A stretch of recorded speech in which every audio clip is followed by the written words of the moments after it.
बिस्मिल्लाहिर्रहमानिर्रहीम। अस्सलाम वालेकुम नाजरीन, लाइव पे डॉक्टर शाहिद मसूद के साथ मैं हूं नाइला अली। नाजरीन, वज़ीर आज़म इमरान खान साहब की ज़ेर सदारत आज एक आला सतही इजलास हुआ। इजलास में गंदम, चीनी, आटा, पेट्रोल समेत दीगर अशिया की स्मगलिंग पर काबू पाने और मनी लॉन्ड्रिंग को रोकने के लिए हंगामी बुनियादों पर इक़दाम करने पर जोर दिया गया। दूसरी जानिब मुस्लिम लीग काफ और पाकिस्तान तहरीक इंसाफ के दरमियान बल्दियाती मुसव्वदा कानून पर पंजाब के बाद वफाक की सतह पर भी डेडलॉक पैदा हो चुका है। इस समय दिन भर जो अहम मौज़ूआत रहे हैं उन पर बात करेंगे। हमारे साथ स्टूडियो में मौजूद हैं डॉक्टर शाहिद मसूद। अस्सलाम वालेकुम डॉक्टर साहब। वालेकुम जी।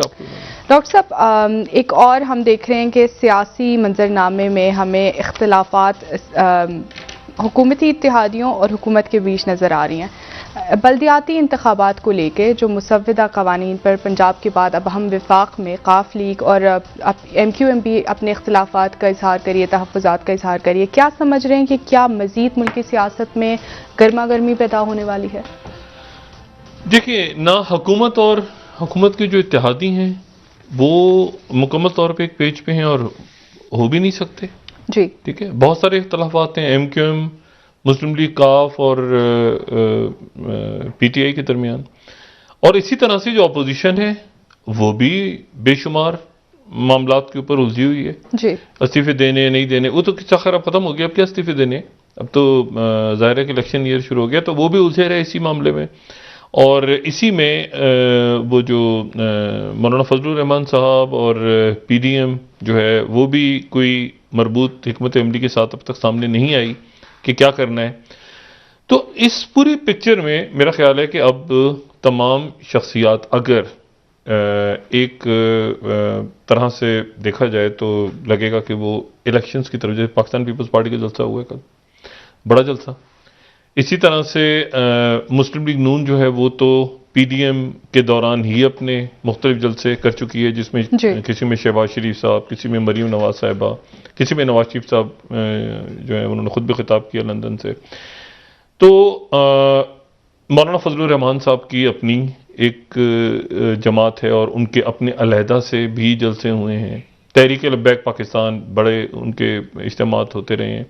MQM, तो इसी तरह, तो मेरा ख्याल है कि अगर सारी सियासी जमातें इस वक्त सिर्फ एक दो जो इश्यूज़ हैं उस पर इकट्ठी हों और फिर आगे अगले इलेक्शंस की तरफ जाएं, ताकि मुल्क अदम इस्तेकाम का शिकार ना हो। ये अदम इस्तेकाम सियासी अदम इस्तेकाम है अभी भी।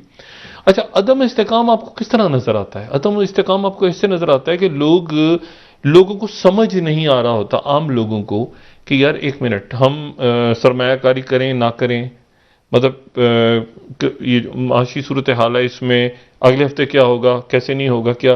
तो अगर कोई ऐसा सिलसिला बने कि सारी जमातें आपस में बैठ के ये तय कर लें कि हमने 2022 में, या उसके जैसे इमरान खान साहब ने भी 3 महीने कहा, अब उन्होंने शायद किसी और पैरा में कहा, लेकिन खबरें जो है वो ये कि वो शायद इलेक्शन का उनका ज़हन बन रहा है कि 3 महीने तक मैं देखूंगा, क्योंकि माशी मामलात और बाकी मामलात भी मुल्क के जो है वो, लेकिन ये कि उसके बाद 3 महीनों के इसी दौरान वो जो माशी पाबंदियां हैं, मुख्तलिफ जो शराइतें हमारी, वो भी हमारे ऊपर आनी है। कुछ खत्ते के अंदर बड़े वाक़यात ने जन्म लेना है और इसी में तो इसमें मईशत और इस्तेकाम तो है मुल्क में, लेकिन उसमें वो चूंकि अचानक कोई फैसला ऐसा आता है, ख़ासतौर पर मईशत के हवाले से, कि जिसके नतीजे में लोग जो हैं वो रुक जाते हैं, ठीक है ना, सरमायाकारी करने से कि यार एक मिनट इस वक्त। अच्छा, ये पाकिस्तान में नहीं हो रहा है, पूरी दुनिया में ऐसा ही है, ठीक है ना, एक तरह से। लेकिन पाकिस्तान में चूंकि ये मैन मेड है, क्योंकि हमने यहाँ पर जो है वो मईशत रुकी नहीं है।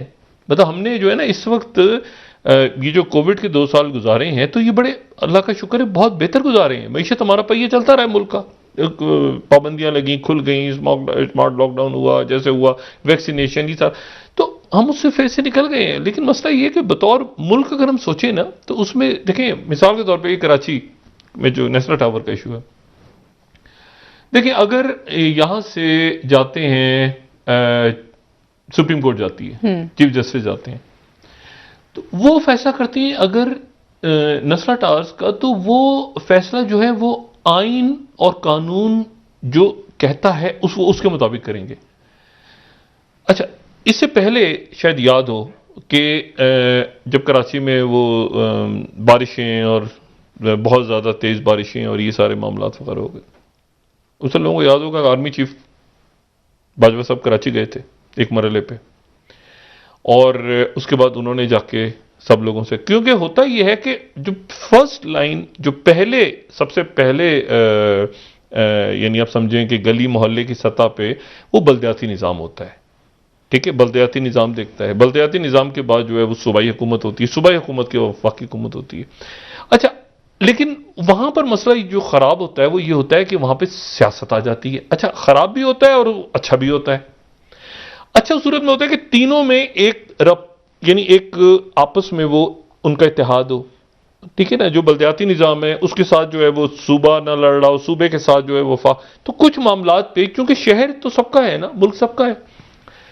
अब मुझे अच्छी तरह याद है कि आर्मी चीफ कराची गए, उन्होंने उन्हीं, क्योंकि करवाना तो उन्हीं से है ना भाई, आपने उन्हीं उसी ब्यूरोक्रेसी से, उन्हीं लोगों से काम करवाना है जिनसे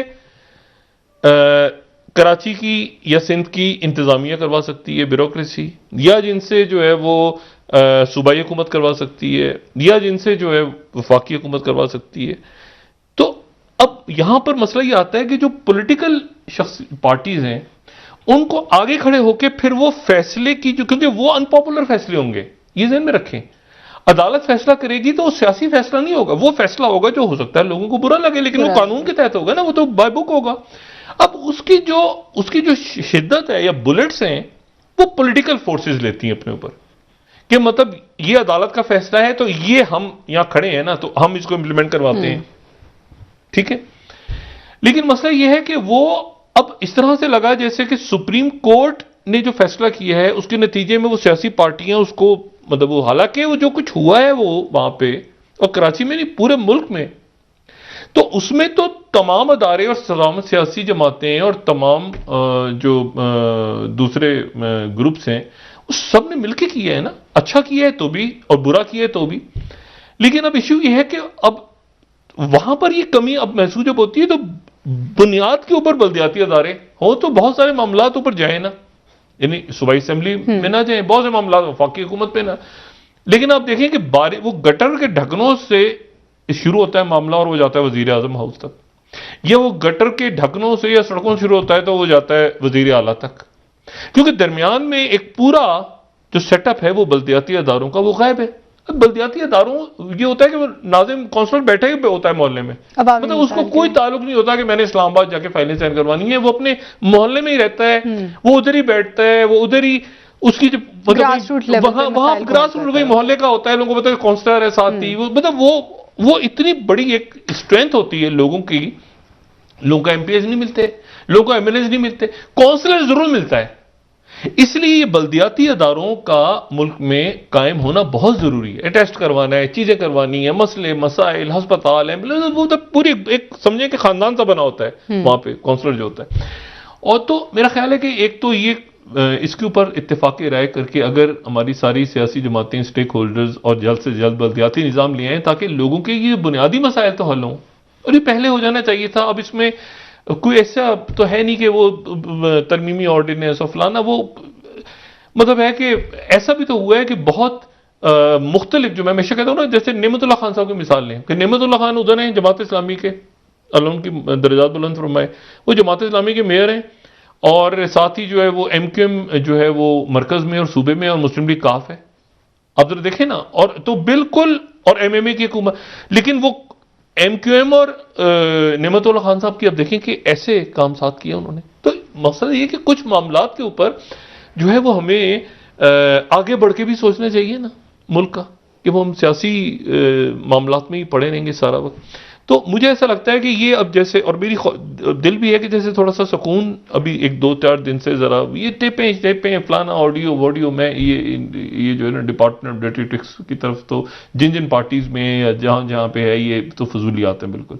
असल मामला ये है कि मुल्क की जो डायरेक्शन है वो हमारी ठीक है या नहीं, और वो अभी तक अल्लाह का शुक्र है ये सुकून है। तो ये अदम इस्तेकाम जो है ना ये खराबी पैदा करता है। मैं ये ओमिक्रॉन के हवाले से मैं 2-3 बातें यहां पे करना चाहूंगा पहले, और वो है कि ये वायरस जो है ये बहुत तेजी के साथ फैल रहा है, ठीक है, और 70 से ज़्यादा मुल्कों ने पाबंदी आयद कर दी है फ्लाइट्स के ऊपर।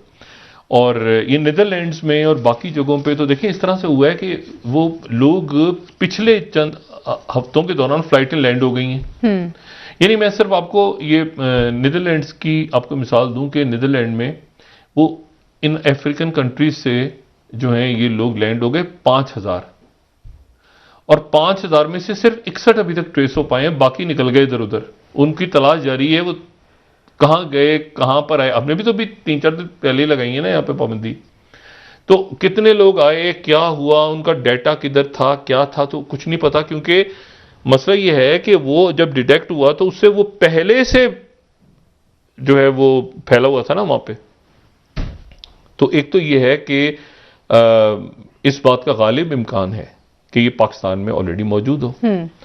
और क्योंकि यहां पर तो पाबंदी उसकी अनाउंसमेंट के बाद लगी है, उससे पहले क्या हमने कोई इस बात को देखा कि कितने लोग उन मुल्कों से आ रहे हैं या कनेक्टेड फ्लाइट से। अच्छा, जरूरी नहीं कि उन मुल्कों से आ रहे हो, अगर वो एयरपोर्ट्स पर भी टकराव हो गया, मिसाल के तौर पर दुबई से आ रहा है और दुबई से वो दुबई ड्यूटी फ्री शॉप पे घूम रहा है, या इस्तांबुल से या कतर से कोई, तो वहां से एक फ्लाइट आई हुई है साउथ अफ्रीका से, पैसेंजर्स घूम रहे हैं आसपास, उधर ही घूम रहे हैं, ठीक है।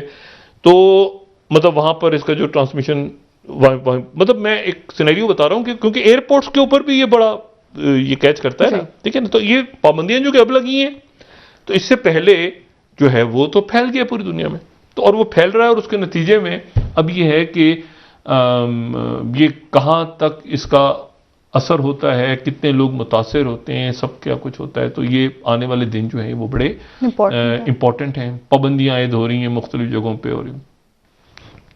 लेकिन एक बात इसमें जो है वो मैं बिल्कुल एक अजब सी बात यहां पे, और वो बात जो है ना वो बस ऐसे ही आप समझे, बहुत सारी बातें ऐसी करें तो एक बात ऐसी करने लगा हूं, वो ये है कि ये ओमिक्रॉन जो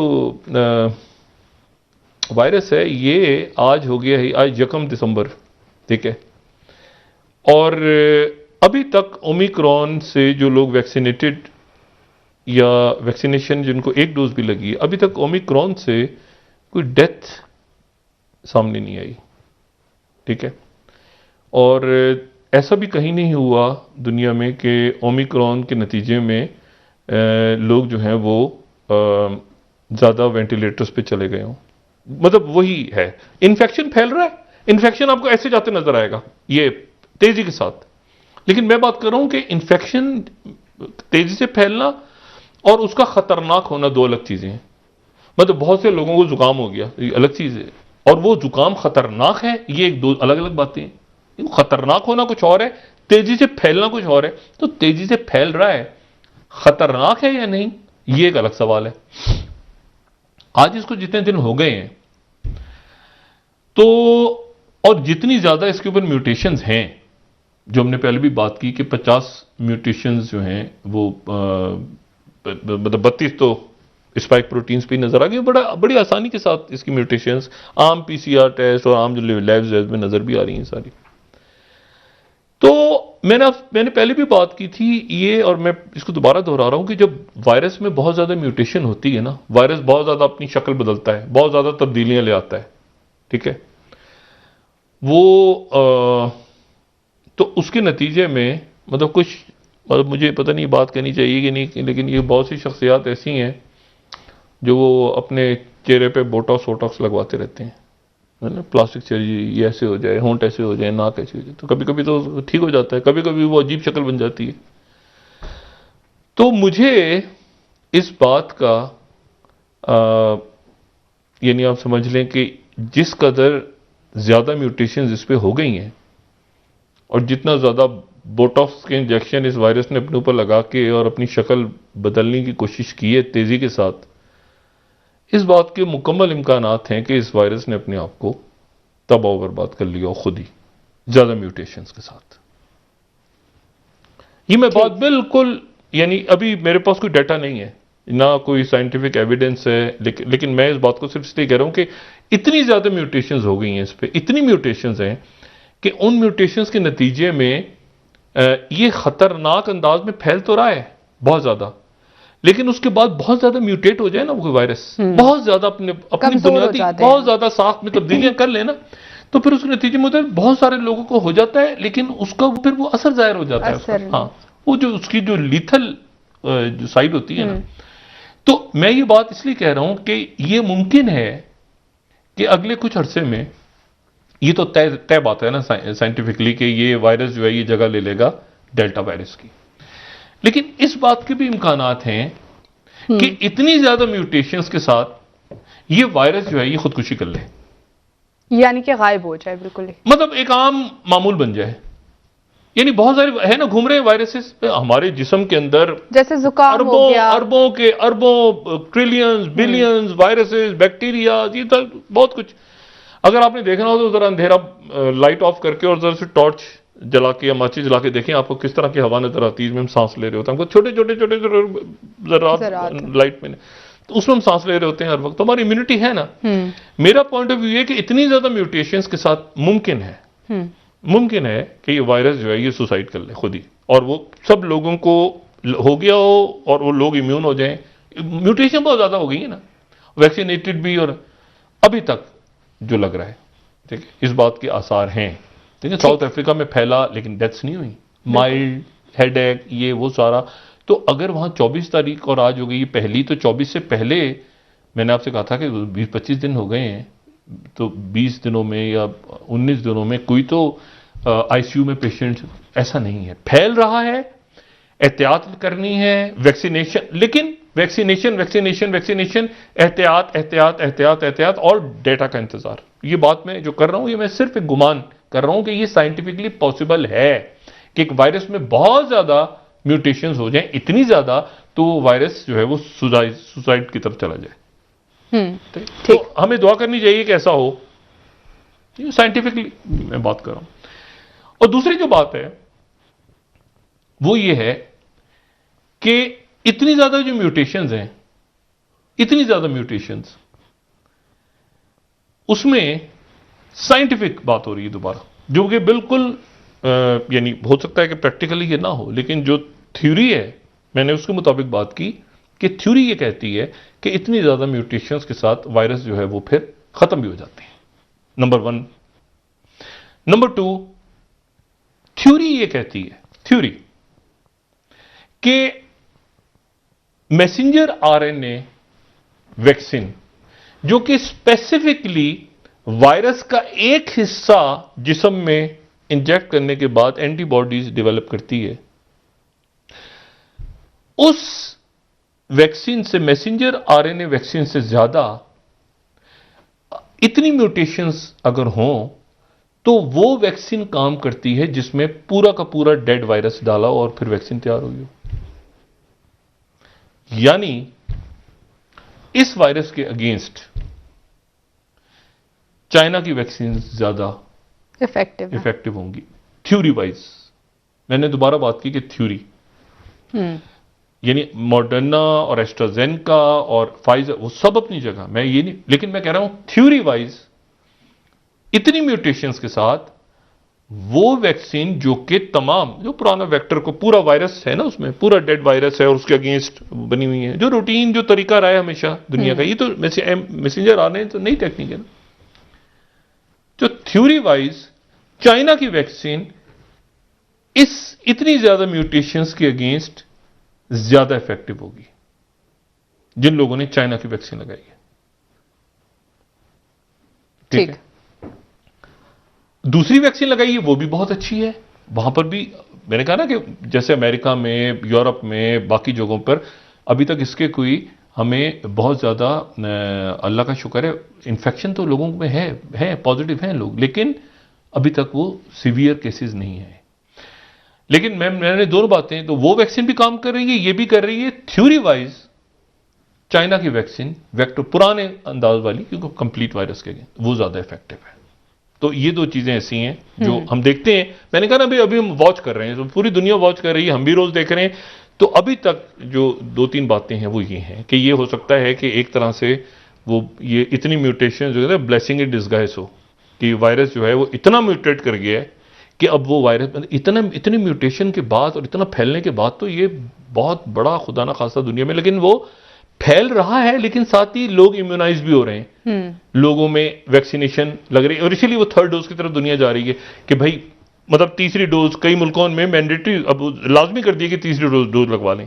ठीक है, तीसरी डोज लगवा लें, क्योंकि एक एक्सपेरिमेंट कामयाब रहा है ना कि लोगों को वैक्सीन लगी, एक डोज लगी, दूसरी लगी, लोग ये बेहतर हुआ, तो अब तीसरी डोज भी लगवा लें ताकि हम इस फेज से गुजर जाएं। कई मुल्कों में, पाकिस्तान में भी स्टार्ट हो गई है, गालिबन थर्ड डोज की जिक्र हो गया। और वैक्सीन जो है वो देखें, ये अल्लाह करे कि ये जो थ्योरी में चीज है, लेकिन थ्योरी वाली चीज क्योंकि प्रैक्टिकली भी कुछ नजर आ रही है, इसलिए मैंने आज ये बात की है कि वो प्रैक्टिकली भी नजर आ रही है चीज। ठीक है, कि लोग एहतियात कर रहे हैं, लोग वैक्सीनेशन प्रोग्राम अपनी जगह जारी है। पाकिस्तान ने भी वो थर्ड डोज वाला शुरू कर दिया। दुनिया के हम कुछ जगहों पे बहुत जबरदस्त स्ट्रेटेजी जो ऑन टाइम चल रहा है, हम पाकिस्तान, अल्लाह का शुक्र। अच्छा, इसी तरह से इंडिया में भी आप देख लें तो इंडिया में भी वो एक हंगामा बपा हुआ था ना डेल्टा से, तो डेल्टा बहुत खतरनाक था, ये उससे ज्यादा खतरनाक है देखने में, इसमें तो बहुत ज्यादा म्यूट है। लेकिन मैंने आपसे वही बात कहा ना कि फैलना, तेजी से फैलना और ज्यादा खतरनाक होना दो अलग चीजें हैं। ये तेजी से फैल जरूर रहा है, लेकिन उतना ज्यादा खतरनाक नहीं है।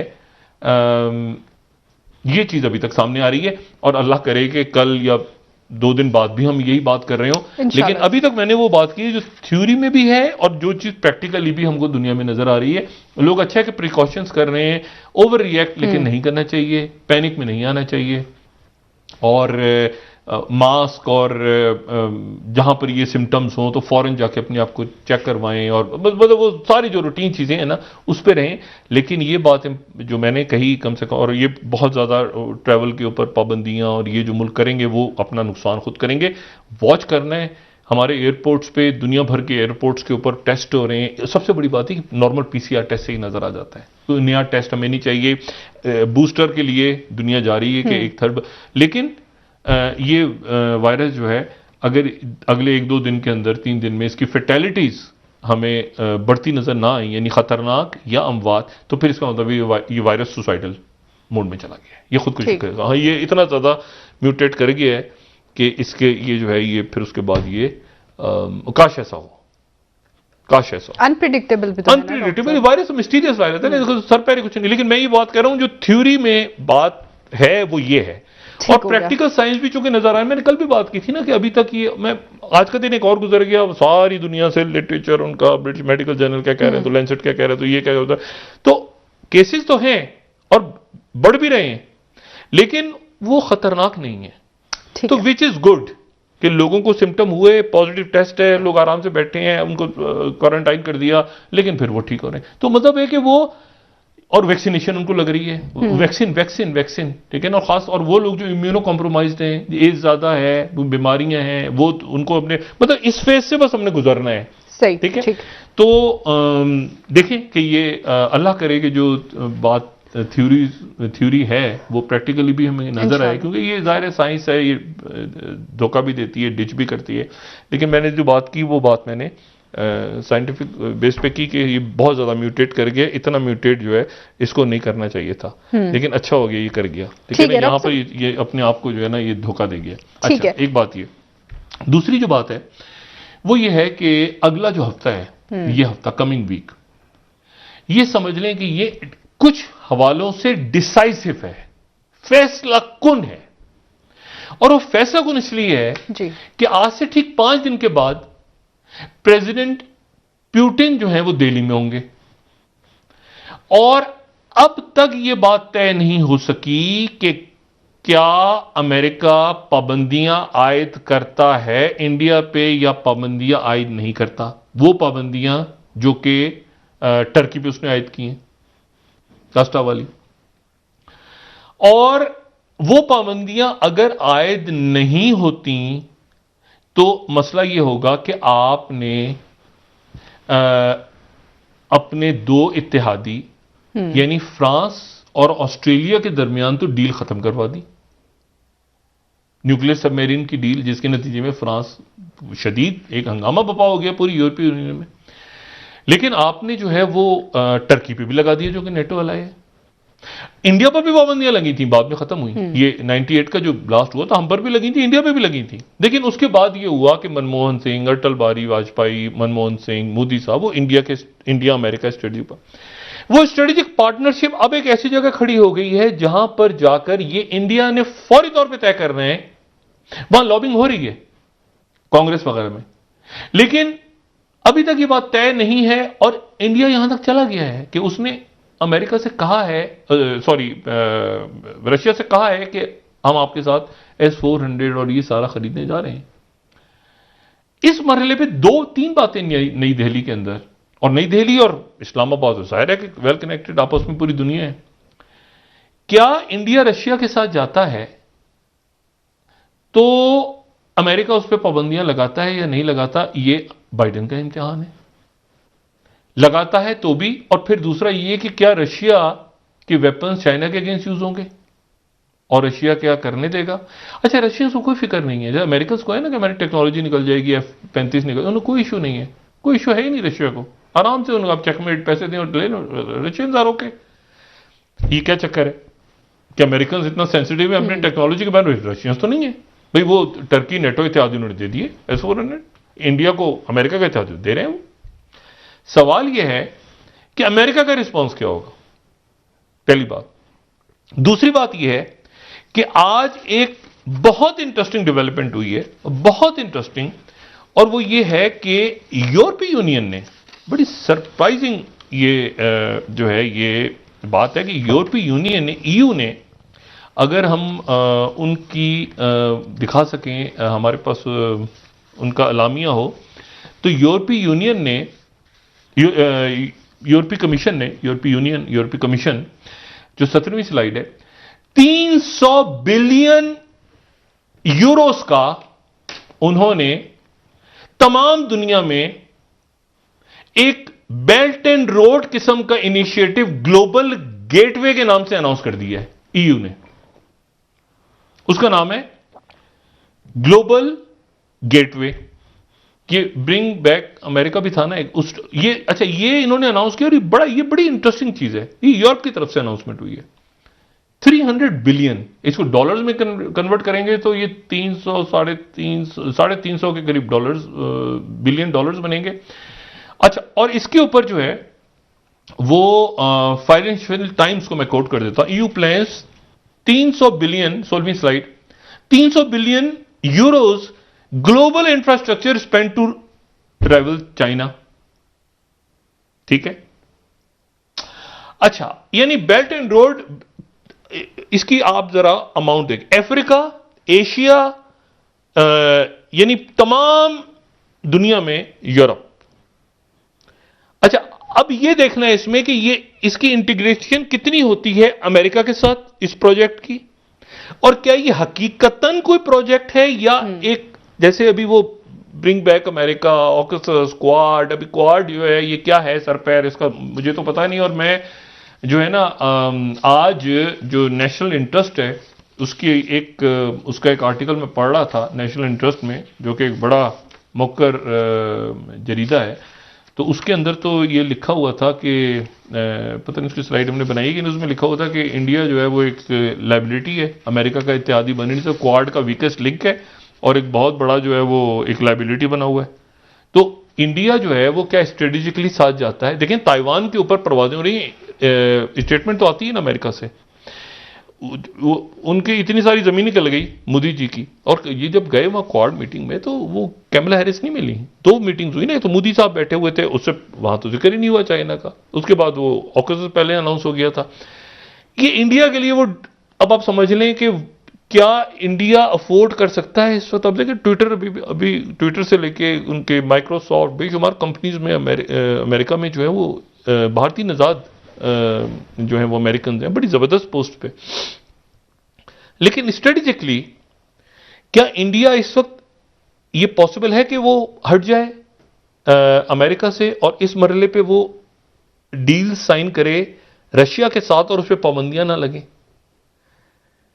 और उसके नतीजे में फिर चाइना इस मरहले पे, क्या यह हकीकतन मुमकिन है कि कोई RIC नामी इत्तेहाद, रशिया, इंडिया, चाइना, देखिए इंडिया के लिए प्रॉब्लम, इंडिया के लिए हकीकतन प्रॉब्लम है इस वक्त, क्योंकि कई महाज पे गड़बड़ हुई है और वक्त आ जाते हैं कई दफा कई मुल्कों के लिए प्रॉब्लम, अमेरिका के लिए, यूरोप में बेशुमार प्रॉब्लम क्या हुई है कि मिस जजमेंट हुई है, मिस कैलकुलेशन हुई है। नंबर 1 सेंट्रल एशिया मुकम्मल तौर पर disconnect, number 2 Afghanistan total disconnect, number 3 Iran ये चाबहार टोटल डिस्कनेक्ट, उसके बाद अमेरिका वेपन्स नहीं दे रहा, मुस्तकिल अमेरिका कह रहा है कि ये आपके यहां ये कश्मीर में क्या हो रहा है, कश्मीर के ऊपर कैमला हैरिस ऑन रिकॉर्ड है, कश्मीर के ऊपर ह्यूमन राइट्स के ऊपर, बाकी वो अच्छा फिर जो है वो एक जूनियर पार्टनर बना के रखा हुआ है ना, देखिए ना जूनियर इंडो पैसिफिक में अमेरिका ऑस्ट्रेलिया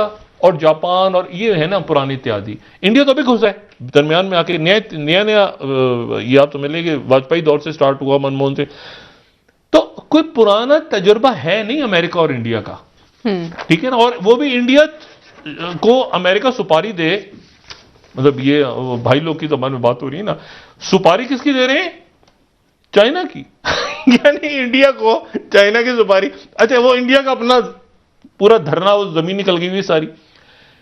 सवाल ये है कि अब ये बड़े मैंने कहा ना, अच्छा वो समिट ऑफ डेमोक्रेसी में बुलाया हुआ है, मोदी सरकार वहां पर जाने का कह चुके हैं, चाइना, अच्छा उसके बाद वो उनका जो विंटर ओलंपिक्स हो रहे हैं, ये विंटर एक होते हैं ना ओलंपिक्स हर साल, हमें पता ही ओलंपिक्स, हम तो पाकिस्तान की हॉकी टीम जा रही है वो जा रही है, लेकिन असल में 2 ओलंपिक्स होते हैं, एक होते हैं विंटर ओलंपिक्स, विंटर ओलंपिक्स होते हैं उन मुल्कों में जहां पर बर्फ के जो खेल होते हैं वो विंटर ओलंपिक्स में होते हैं, तो ये करवाती वो ओलंपिक कमेटी है जो कि स्विट्जरलैंड में बैठती है, और ये वही ओलंपिया पुराना जो पुराने ग्रीस के ज़माने में जब वो हरकुलिस का जो जिस ज़माने से स्टार्ट हुआ 1894 से शायद पुराने यूरान से स्टार्ट हो गया, लेकिन मैं इसे भी कह रहा हूँ कि 2 ओलंपिक्स होते हैं, एक तो ये ओलंपिक समर ओलंपिक जो भी इस साल टोक्यो में हुए, जो जापान में भी खत्म हुए ना, जापान में 2-3 महीने पहले महंगे $20 बिलियन खर्च हुए हैं उस पर, क्योंकि 2020 में नहीं हो सके कोविड की वजह से, लेकिन उसके बाद तो विंटर ओलंपिक्स होते हैं और उसमें वो मुल्क हिस्सा लेते हैं, फ्रांस में पहले हुए थे 1924 में,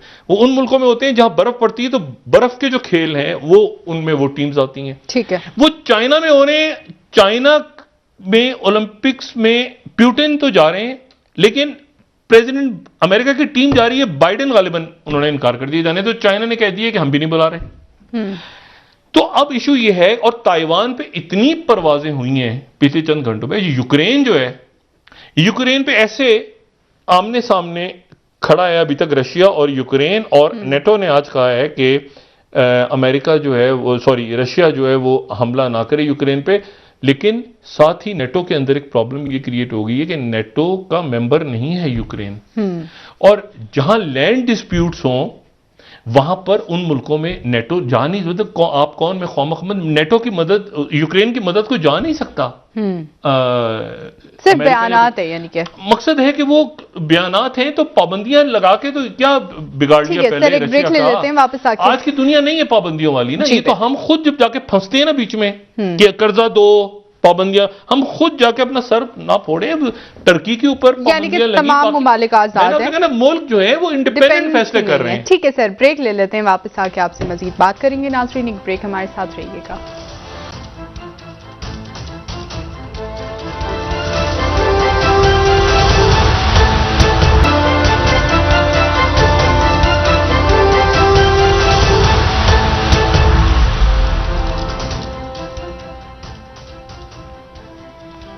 वेलकम बैक नाज़रीन। जी डॉक्टर साहब, ब्रेक से पहले आपने बात की कि यूक्रेन पे नेटो की जानिब से बयानात के अलावा ज़्यादा से ज़्यादा कुछ नहीं हो सकता, क्योंकि नेटो जो है वो यूक्रेन नेटो का मेंबर नहीं है। देखिए, मैं 2-3 बातें बताऊं यूक्रेन के हवाले से, मैं कोट कर देता हूं। सबसे पहले ABC न्यूज क्या कह रहा है, 21वीं स्लाइड, नेटो चीफ कह रहे हैं कि allies must prepare for the worst in Ukraine.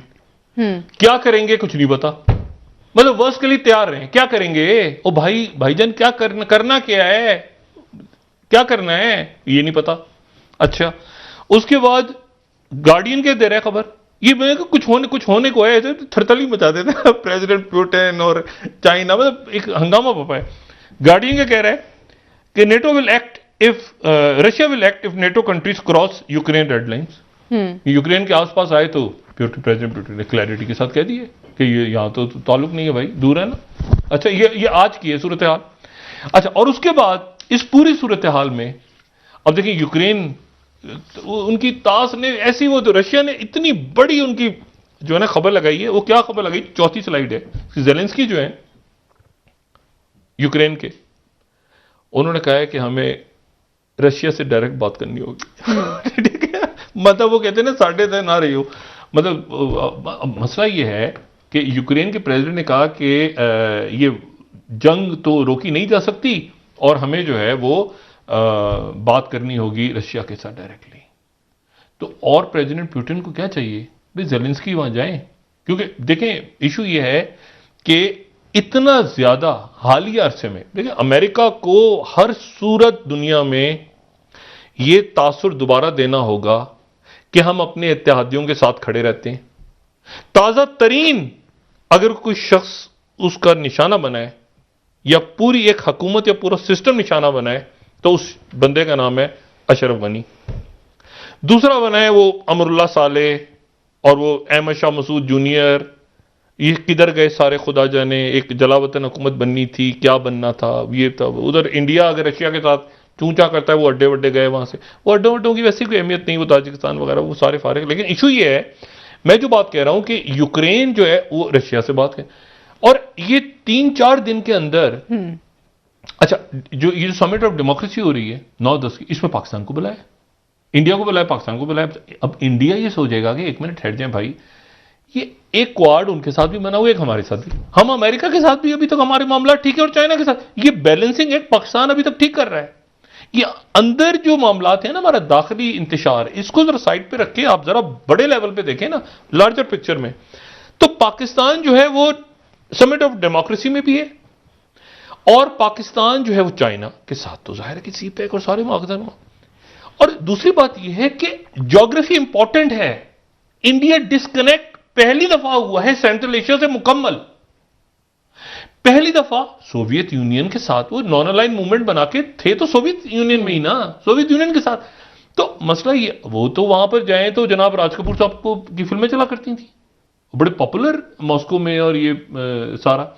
तो बड़े इंडिया और रशिया के सोवियत यूनियन का पूरा एक बड़ा जबरदस्त इनके ताल्लुकात रहे हैं। अच्छा, इशू ही क्या आ गया है, क्योंकि ज्योग्राफी अब आ गई दरमियान में, तो पाकिस्तान बीच में खड़ा है।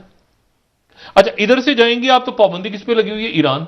अच्छा, ईरान से जाएंगे तो बाकी अरब कंट्रीज, और ईरान का वो स्टार्ट हो गया डायलॉग जो है वो, और ईरान ऑलरेडी चाइना के साथ, और रशिया और चाइना बुरे वक्तों में उन्होंने साथ दिया। अच्छा, अरब ममालिक जो है मिडिल ईस्ट की कंट्रीज, वो भी उन्होंने कहा अच्छा F-35 नहीं चाहिए, ना दो, मतलब क्यों नखरे दिखा रहे हो, तो रशिया के साथ। उनमें से किसी इस्लामी मुल्क को नहीं बुलाया। प्रेसिडेंट बाइडेन गलती कर रहे हैं, अमेरिका गलती कर रहा है, ठीक है, क्योंकि उसकी वजह यह कि आपने यूक्रेन को चढ़ा दिया ये, और अब वो प्रेसिडेंट पुतिन आखिर में जेलेंस्की कह रहे हैं कि मुझे तो प्रेसिडेंट पुतिन से बात करनी चाहिए। और अल्टीमेटली मुझे बताएं कि क्या ताइवान को बचाने के लिए अमेरिका आएगा? क्या ताइवान को बचाने अमेरिका आएगा? ये एक सवालिया निशान है। ये जो समिट ऑफ डेमोक्रेसी हो रही है, इसमें वियतनाम को भी नहीं बुलाया, इसमें श्रीलंका को नहीं बुलाया, तो भूटान को नहीं बुलाया, बहुत सारे मुल्कों को नहीं बुलाया। इशू ये है कि अच्छा, पाकिस्तान क्या कहता है? पाकिस्तान अटेंड करता है, जिसको रशिया और चाइना दोनों कह रहे हैं कि मतलब हम नहीं मानते। उन्होंने मैसेज दिया कि ये तो एक ड्रामेबाजी, और वो बड़े इसके ऊपर बड़ी क्लैरिटी है उनकी, और आज भी उनका जो मीडिया है वो बड़ा क्लैरिटी के साथ। और ये जो ग्लोबल टाइम्स का जो है ना number 1, boycotting Beijing winter Olympic, China never plan to invite these US politician, या वो बाइकॉट की वो चला रहे हैं, तो उस पर चाइना। लेकिन मैंने आपसे कहा ना कि ये टेंशन जो है, और दोनों जो आइलैंड्स की चेंजेस के बारे में पहले भी बात कर चुका हूं, आगे कभी डिटेल में बात करूंगा। लेकिन इशू ये है कि यहां पर जो है वो इंडिया, अमेरिका ये समझ रहा है कि इंडिया हमारा लेबल पार्टनर नहीं है। अमेरिका की क्यों असेसमेंट है, ये इंडिया के लोग ज्यादा बेहतर बता सकते हैं। क्या वो इस बात को हकीकतन समझ रहे हैं कि हम अमेरिका, मतलब हमको यहां पे जो है वो अब देखें ना, फ्रांस नेटो के, उन्होंने ऑस्ट्रेलिया, फ्रांस, अमेरिका की अपनी स्ट्रेटेजी है। इंडिया जो है इस मरहले पे कितना, ये जो हजीमत हुई है पिछले साल 2 सालों में, उनको वैक्सीन तक नहीं अलाउ हुई। ठीक है, सवाल ये कि इंडिया ने डिसीजन करना है, लेकिन डिसीजन करके फिर रशिया के साथ जाके और पाबंदियां लग जाएं अमेरिका की तरफ से, और वो असलहा के चाइना के अगेंस्ट यूज होगा। शी जिनपिंग ने जाना ही जाना है, वो जो स्ट्रेटेजी है वो पाम और 5 फिंगर वो लेना ही, ताइवान उनका उन्होंने लेना ही लेना है, ये उनके मैनिफेस्टो में है, ये उनका एक ड्रीम है। उनका बेल्ट एंड रोड प्रोजेक्ट जो है, या उनकी जो चाइना का जो राइज है उसमें एक पूरी दुनिया के अंदर उनका एक प्रोजेक्ट चल रहे हैं चाइना को। चाइना अचानक नहीं कि वो उठ के आ गए और वो नारेबाजी कर रहे हैं वहां पे, ऐसा नहीं है। तो बात यह है कि इंडिया ने क्या रशिया के साथ मिलकर चाइना से लड़ना है, या अमेरिका के साथ मिलकर चाइना या रशिया को खुदाफिज कह देना है कि जी S-400 लैंड हो गया है पहला, तो वो S-400 को और वो दिफाई मुआहदात को, तो फिर उसके बाद अमेरिका अगर पाबंदी नहीं लगाता इंडिया पे तो टर्की कहां खड़ा होगा? और टर्की को ज्यादा जरूरत है, अमेरिका को टर्की की ज्यादा जरूरत है। ये मैं आपको बताऊं, टर्की जो है, आप देखें टर्की की एक अपनी पुराना जब था, यानी जब ये कोल्ड वॉर थी और शाह ईरान बैठे हुए थे, तो उस वक्त तैयब अर्दोगन का तो नहीं था टर्की, उस वक्त एक और टर्की था। तो ये सारे जो प्रोजेक्ट्स बनते थे RCD, ये हम पाकिस्तान में बैठ के सोचते थे ना, यहां से ईरान जाएंगे, ईरान से तुर्की जाएंगे ट्रेन में बैठ के, और इस तरह के जो तो अमेरिका ही था ना। पर टर्की उनका नेटो इत्तेहादी, इंपॉर्टेंट तरीन इत्तेहादी था टर्की। ठीक है ना, टर्की वो इत्तेहादी था जिसने फ्रंट जो लाइन उनका रोल प्ले किया है कोल्ड वॉर के दौरान। ये तो टर्की, बाद में टर्की तैयब अर्दोगन और उससे पहले जो वहां पे इस्लामी तहरीकों ने और जमातें आई, उससे पहले तो सेकुलर बिल्कुल एक डिफरेंट टर्की था। अच्छा, वो टर्की जो है, अब सवाल ये है कि उस टर्की पे लगा दी पाबंदियां, और उस पर लगाई आपने, जबकि उनकी लीरा का क्राइसिस, उस पर बाद में बात कर लेंगे क्यों है क्या नहीं है, लेकिन उस पर लगा दी पाबंदियां। लेकिन आपने इंडिया, तो यहां पर प्रेसिडेंट पुतिन, और ये अब उनकी लॉबिंग शॉबिंग हो रही है, मैं उनके देख रहा था, उनके ये जो उनके मुख्तलिफ सेनेटर्स वगैरह ने वहां पर लॉबिंग तो शुरू की हुई है। ये यूनाइटेड स्टेट्स के जो सेनेटर ऑफ टेक्सास हैं, जो 7वीं स्लाइड है इनकी, Corin Venner urges Biden administration to waive CAATSA sanctions against India। वो मुख्तलिफ सेनेटर्स एक्टिव तो हैं लॉबी, लेकिन सवाल वही आ जाता है कि क्या वो इस मरहले पे ये फैसला बड़ा इंपॉर्टेंट है। अच्छा, और ये भी इंपॉर्टेंट है कि पाकिस्तान, देखिए वो आपको बुला रहे हैं, वो आपको जमहूरियत करार दे रहे हैं, समिट ऑफ डेमोक्रेसी में पाकिस्तान को बुलाया है इंडिया के साथ। पाकिस्तान जाता है कि नहीं जाता? पाकिस्तान के लिए भी सवाल है ना एक। पाकिस्तान जाता है, उसमें अरब मुल्क नहीं है कोई भी, उसमें टर्की नहीं है, उसमें मिडिल ईस्ट नहीं है, उसमें सऊदी अरेबिया, UAE, कतर, सिर्फ 2 मुल्क हैं, इसराइल और इराक, और श्रीलंका नहीं है।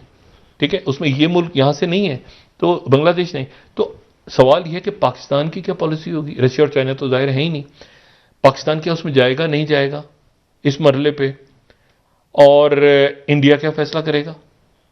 ये कि पुतिन के साथ हमने जाना है, और उन्होंने फैसला पहले ही कर लिया है, असले का ऑर्डर पहले ही दिया हुआ है, और वो अब बाद में रिक्वेस्ट कर रहे हैं अमेरिका से कि देखें आप हमारे पास पाबंदियां ना लगाएं, और अमेरिका भी अपनी तैयारी करके बैठे है कि पाबंदियों से कोई खातिर देखिए, अमेरिका को भी पता है अच्छी तरह कि हम ही, मतलब ये इंडिया में ये सोच क्या है कि वाकई रशिया और चाइना के दरमियान एक खलीज पैदा हो। मतलब असल सवाल ये है कि इंडिया, वो जो वहां पर जो पॉलिसी मेकर्स हैं, वो नई दिल्ली में क्या सोच रहे हैं? बिल्कुल, क्या वो वाकई समझ रहे हैं कि ये असला रशिया से लेके चाइना के इन हालात में यूज होगा? ठीक है, बहुत शुक्रिया डॉक्टर साहब। वो पता चला S-4 के अंदर से चीनी जबान के अंदर उसका वो जो है ना, उसका जो ऑपरेशनल प्रोसीजर है वो चाइना की जबान में लिखा हुआ है। तो मतलब ये बहुत शुक्रिया डॉक्टर साहब। कल इंशाल्लाह आइंदा आने वाले दिनों में चाइना खामोश है इस पे, चाइना ने कोई रिएक्ट नहीं किया। खरीदो असला रशिया से, खरीदो। तो कोई ये क्या वाकई हकीकतन इंडिया में जो लोग हैं, क्या वो इस चीज को वाकई समझ रहे हैं कि वो रशिया के साथ जाएंगे और रशिया के साथ मिलकर चाइना से लड़ेंगे, या इस मरहले पे वो पुतिन को कहते थे नहीं खुदाफिज, हम तुमसे असरा नहीं रह रहे, हम अमेरिका के इत्तेहादी हैं। ठीक है सर, बहुत शुक्रिया डॉक्टर साहब। नाज़रीन, प्रोग्राम का वक्त खत्म हुआ। कल इंशाल्लाह दोबारा आपसे मुलाकात होगी। मुझे नाइला अली को इजाजत दीजिए। अल्लाह हाफिज़ जी डॉक्टर साहब। अपना दोस्तों रिश्तेदारों को के लोगों का सब ख्याल रखिएगा। अल्लाह हाफिज़।